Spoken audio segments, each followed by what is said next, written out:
I'm Anthony Forrest, the president of Steel Cod, and I'm here with John Beresford, our VP of Sales, ready to discuss all things appliances. All right, John. So Frigidaire has their new stone-baked pizza mode, and they're putting some money behind this and being at sporting events and lots of promotional things, and it's, good on them for really pushing this forward. I think that's great. Here's what I'm struggling with my customers is if they don't make pizza, it rules these products out because they're like, well, I don't make pizza. So what difference does it make? And now we've just eliminated this whole thing. And I think that's almost counteractive to what their ad campaign should be. So what do I do in this case? Am I just not selling these appliances if they don't make pizza?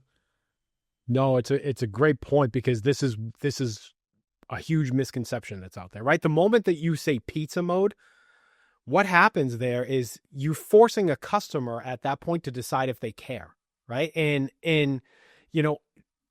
at that point, they don't evaluate the capability, right? They're kind of evaluating it more as lifestyle, So if they're not pizza people, then they're going to tune out and then you're going to move on right away.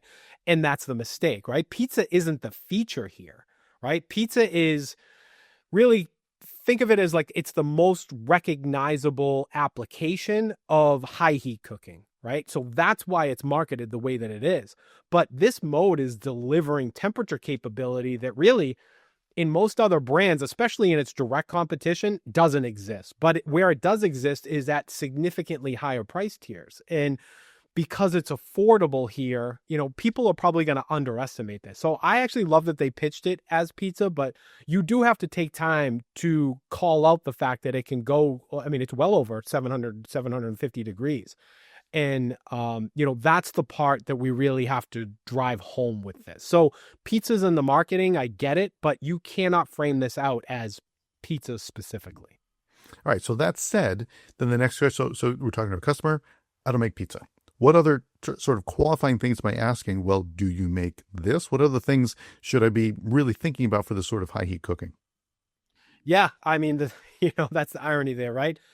Salespeople really kind of shrink the feature by leading with, think about it. They're trying to sell this thing with a recipe instead of the capability, So they're introducing it as something kind of cute instead of something that's insanely powerful.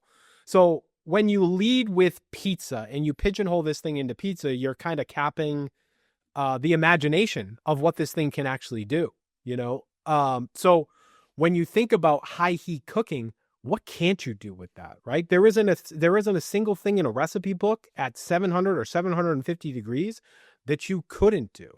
So I'm framing this out on the floor as a performance piece. I'm almost doing the pay no mind to the pizza part of it. That's all great for the marketing and getting the people that do love pizza in the showroom, but I'm using it as a straight performance piece. When I can get 750 degree heat out of an indoor unit that doesn't cost an arm and a leg to do it, that's where the real value is here.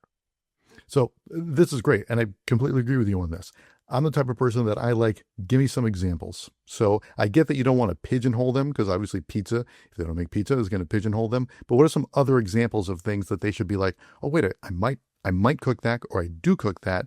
And now I have to use my grill. I have to use something else, or I can't do it. Now, what can I do with this oven that I wasn't able to do before? So here's what I would say to that is it's not so much what you can make because, your mind can go everywhere. It can literally do anything when you have that much heat to play with, whether you're above it or to the line or whatever it happens to be. But really what I would focus more on is the finish that it could give particular food. So like when you put a casserole in and you're really looking for that char on the edges of the cheese or whatever it happens to be, or in a lasagna, this has the capability to be able to give you that now without having to put on a broiler and go through the whole rigmarole with all of that. Now you can actually use the heat from this and make everything really easy. So I would say the finish on your food, if you're looking for a real dense, crispy crust on like a bread or whatever it happens to be that you're cooking. If you like things that way, the finish on your food, I would say, is probably the more important thing that this can do than what it is. Can it cook a steak in there? Of course it can. Can it cook fish and all of your high yield meats and all of those types of things? It can do it beautifully. When you're dealing with that amount of heat, you can. But even in your basic foods, you're going to get a better version of what you're going to do with these, with the competition that's out there, basically, with the ovens that cap out at the 500 or maybe even 550. I mean, you can do that much more color, more texture, sometimes more flavor if you tend to go that route. That's what this can really do for you. Well, I can honestly say, John, you helped me with this range too, because I don't make pizza. So I'm like, kind of ruled out this range. But we do salmon at home. We do steak at home. We do roasted veggies at home and that stuff. And that can help the top. My wife would love to hear that. So that's great. Good to know. All right. I got to get back to it. Thanks for listening. We drop a new episode every Monday to Friday. Don't forget to follow us so you never miss an episode wherever you listen to podcasts.